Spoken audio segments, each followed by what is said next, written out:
So the ATO recently announced that it's going to be contacting those SMSF trustees which have got really concentrated investments in one asset or one asset class. For example, where most of that SMSF's investments are tied up in the one property or the one limited recourse borrowing arrangement. Now, I guess I'll just let you know that under the SIS Act, I guess certain related party investments are prohibited, but apart from that, by and large, a trustee of a self-managed super fund isn't regulated on, what level of risk is prescribed to take on.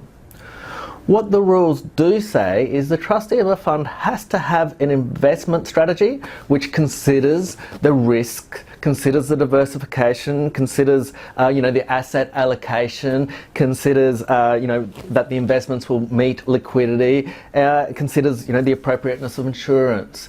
So by law, the fund's got to have that and got to try to ensure that its investments, that the fund trustee actually follows that investment strategy.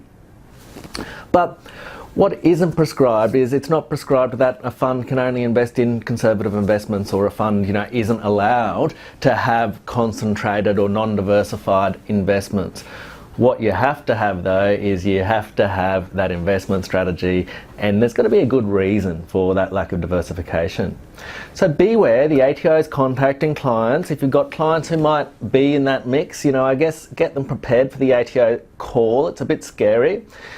The good news is, from what I can gather at this juncture, is the ATO is not going in straight with the stick to fine people. It's trying to educate people and make sure they're bringing their investment strategy up to standard and they're really thinking about that investment mix. That's a good thing, I guess, thinking about that, because if we don't think about our investments, we can stand to invest potentially lose those investments through poor decisions.